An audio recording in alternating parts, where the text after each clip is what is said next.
And we are off. Final week of our triple header. I said it last week, we were due for a boring one. We got our boring one. That's just what the F1 gods do. They're not going to give you 4 or 5 great races in a row. There's got to be one stinker in there. Probably the most boring race of the season. Outside of the fact that, unlike last year, this wasn't Lewis just dominating a race. This was Max. From start to finish, seemed like he just kind of had the better race pace. He had the better qualifying pace, and then overall throughout the race, I don't know about you guys, I never felt like he was going to get caught. So overall, pretty boring race. But as far as the standings go, we push things forward. That's still exciting. Mm-hmm. I don't think we've ever seen Red Bull that dominant.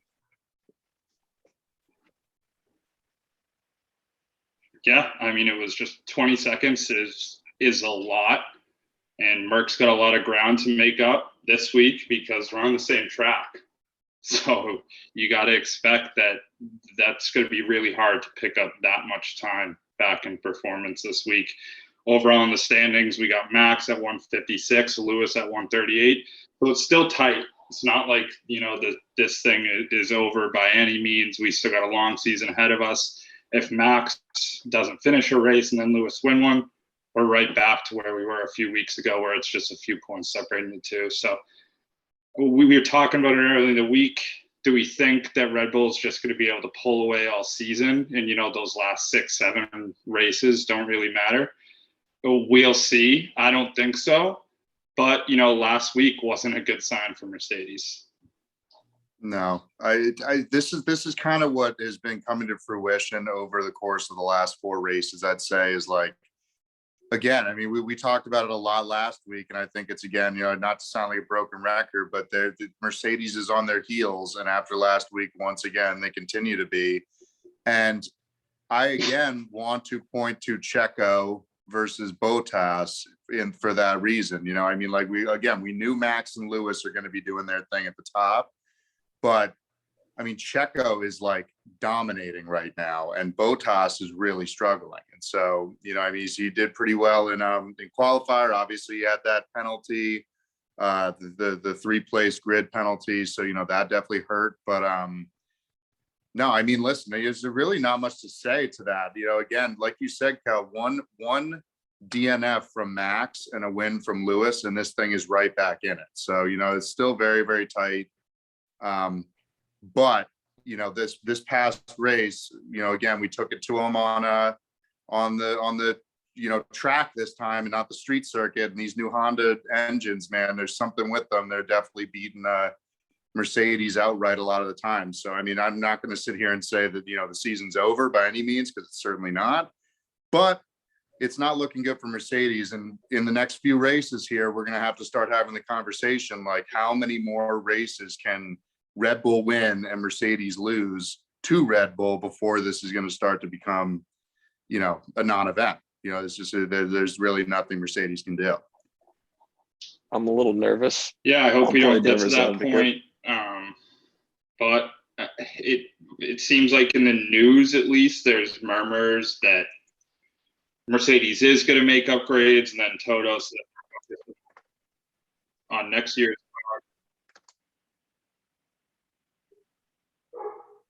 Yeah, if you're breaking up. So we'll move on to McLaren and Ferrari, another tight race that we have. It looks like Lando's just going to be able to dominate this thing. Right now, he's so far ahead of everyone. He's ahead of his own teammate by almost 50 points. We got Danny at 8, Lando at 86 points, Danny at 34. And then you got Charles at 58. Doesn't look like Charles has the car to compete with Lando, or maybe even at this point, the performance. Lando's starting to kind of make the leap that we can say, once Lewis is out of this sport, he's probably going to be the clear guy to go up against Max if he has the car to do it. I think right now, if you put Lando on Mercedes, he's on Max's ass. The consensus is from all the analysts that, he's probably the second best driver on the grid this year, given the car he's got and what he's able to get out of it. It's been really, really impressive. He's coming to form as, probably the guy that's going to be Max and Lando, and then, maybe a few years you got Charles, but those are going to be premier guys, I think, moving forward here.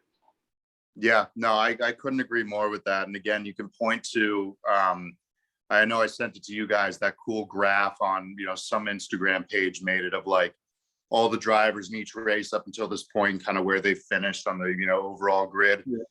And just seeing this consistency with Lando, like no matter what the track, street, full-blown racetrack, he's dominating and he's consistent. And that's really what I remember, one of the episodes of Drive to Survive, that was Christian Horner's biggest thing. He's like, listen, I need consistency. Like consistency in F1 is the biggest thing possible. That means you got a really, really solid driver. You can make tweaks to the car, but a driver that's pushing every single week and actually, performing and getting results like that, that's invaluable. So, and especially it's more impressive to me seeing what, and this is almost a whole different discussion, which I'm not going to trail down to, but what's more impressive, is it Lando's driving or is it more least impressive of how poor Daniel's been doing in that same car?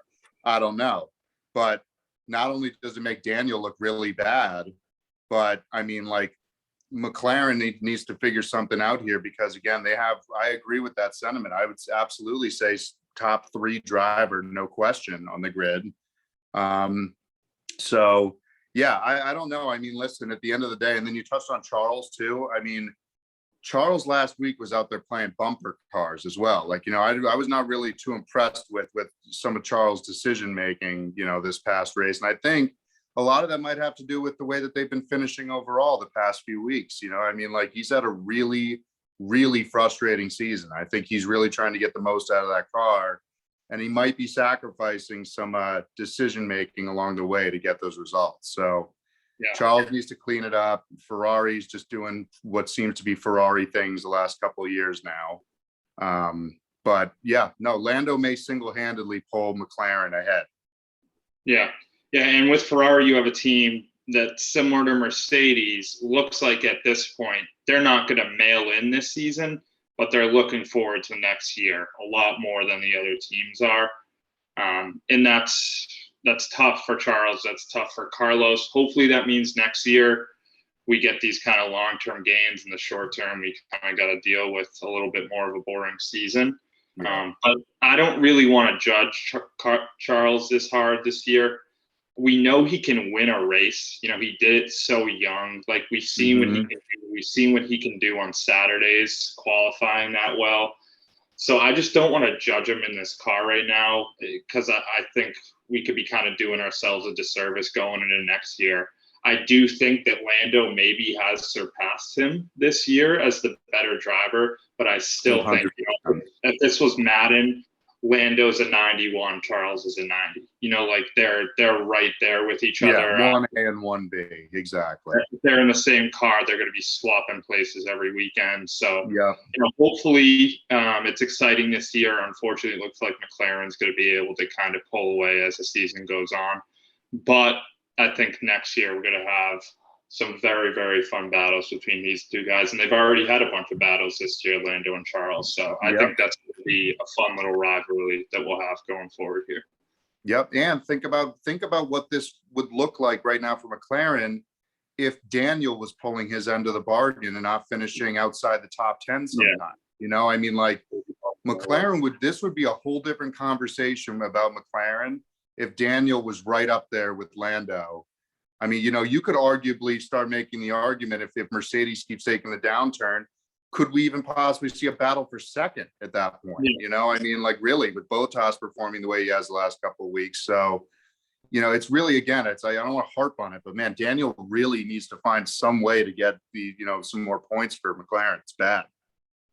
Yeah, it's unfortunate because I do think they could find ways to split Bottas some weeks, maybe even split Checo, and then, just kind of rack up points and slowly but surely maybe make their way to the top. But like you said, Danny's really got to improve.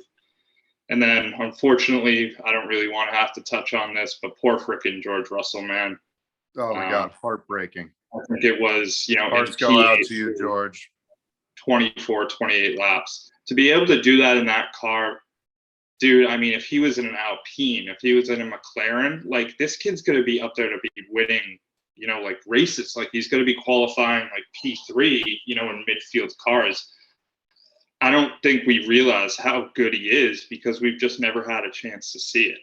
So Exactly. you know, next year when he does get that call, expect him where we're saying that it's, you know, probably top 3 right now. You would probably say is Max, Lewis, Lando.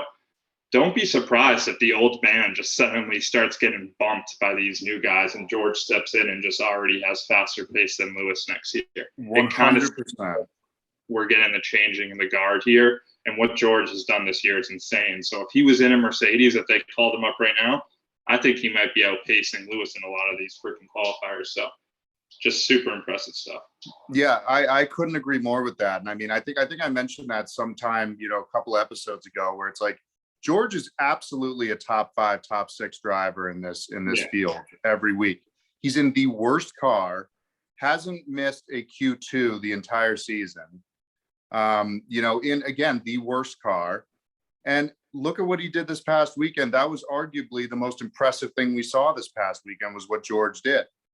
You know, and listen, I know it's one race, but can't really ignore what happened in Bahrain last year for the last race of the season, or second last race of the season, when he took over what's his face, Lewis's seat that one time for COVID. I mean, he was going to win that race if it wasn't for a pit crew, you know, messing up. So like, give him the car and what do you think that this season again would look like for McLaren if you swapped out Daniel for George Russell right now with Lando? Or Mercedes if you or swapped Mercedes out if you exactly. I mean, if you swapped out Bottas right now and put George in, this would be in a completely different conversation. So George has always proven that he's a talented driver, just simply based off of what he's been able to do in that car.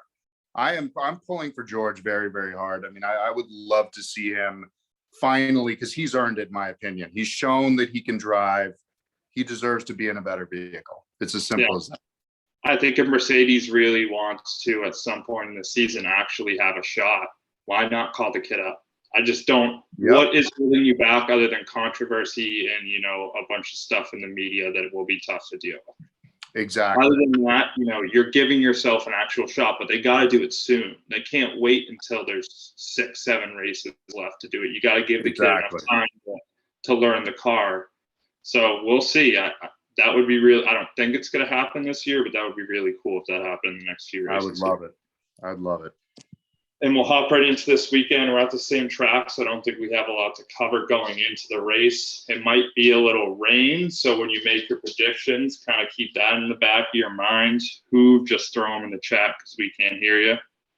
But we'll start with top 6. I'm going to go back-to-back this week, or from last week. I'm going to say Fernando again.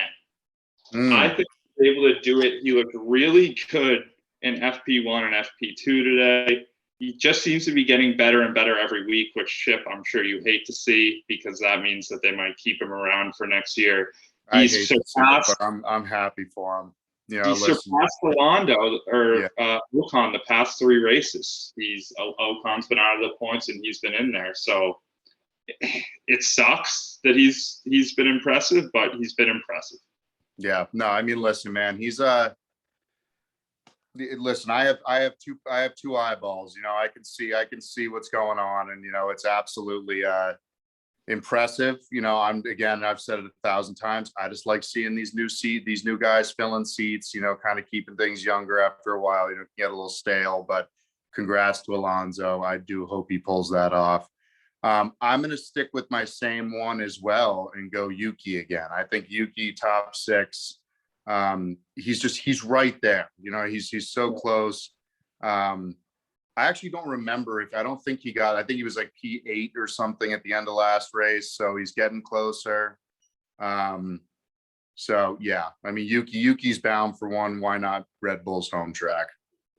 And then we got Hoove taking Danny. He's just setting himself up for heartbreak. I told you guys. I've been doing this week to week. It's just, I hope more than anything he gets there. And if you go on the sports book, he's like minus 150 to do it. It doesn't make any sense. So they think he's going to be top 6, but hopefully, man. And then the Danny Rain Dance Ricardo. Okay. I didn't know he was good in the rain, but good to know. Nice. Listen, I am, again, I have said this 1,000 times. I just as much as you guys rooting for Daniel to do well. He literally might be my favorite driver. I still don't know because I love so many of them. It's just that, you know, look at what happened with Renault. It was this slow start, and then the second half of the season, that's when he really started to click. You know, there's no reason that he can't do that again in this McLaren. But so far, it's history repeating itself, like what happened with Renault. You know, like just this slow start, and then, you know, he might take off. So I hope it happens. You know, let's see it this weekend. But again, for McLaren's sake and for his sake, this needed to happen 3 races ago. Like, how many more times are we going to be like, all right, Daniel, like this is your weekend. You got to do it. You know, you got to stop saying sorry to the pit crew at the end of each race and start actually doing it, because he's getting faster in the qualies and everything. So I don't know, man. Just got to figure something out for Daniel quick. Okay, podium. I have one that's going to be kind of similar to who's, but who's going to have Lando sneaking in at 3rd? I did that last week. Didn't happen for me, but he was right freaking there, man. You know, ended up in 5th, but one big crash between, you know, Sergio chasing down Bottas, it could have happened. Mm-hmm. So maybe we'll get it. He's got Sergio at 2, Lewis at 1. Ooh. 9 is going to be fairly similar, except I'm going to take one guy out of there. I'm going to switch Lewis with Max. So I think we're going Max winner, Sergio right on his butt, Lando 3rd. Mercedes don't even have a podium this week. You think Max gets a DNF or something? No. I think Max won. Max wins the race. Oh, Max wins Checo, then Lando. Oh, I would love to see that. I don't think we get a Mercedes in the podium. I don't think the Mercedes are going to perform well. They have bad tire situations, and then you throw them in the rain. They have bad grip this year. It doesn't seem like it's just bad situations, I think. And I think maybe we see another situation where Lewis locks up or something. I don't know. Something in my gut just tells me Mercedes is going to have a really tough weekend. Yeah. I think I hit my top 3 last week right on the head, but I'm going to make a change because I said I might do the same thing going into this weekend with the rain. And this 90% chance this will not be correct, but he is my favorite driver to watch in the rain. So fuck it. I'm going to put him in there. I think we're going to see Max 1, Checo 2, and we're going to see Carlos somehow finding his way into 3 in a crazy turn of events with rain or something. He is the master of the rain and kills it. So if something happens and it is downpouring or it is a crazy rain day, he has historically killed it in the rain. So Sainz may find his way up in there.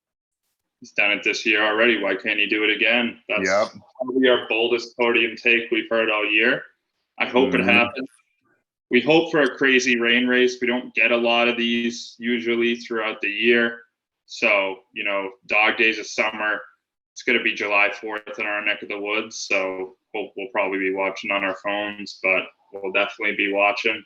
So let's have a good one after last week's kind of bit of stinker, and then go into an off week, hopefully with some interesting storylines, you know, not just kind of the same old stuff we've been seeing all year. Let's have this week shake things up a bit. Let's go. Pray for rain. Pray for rain.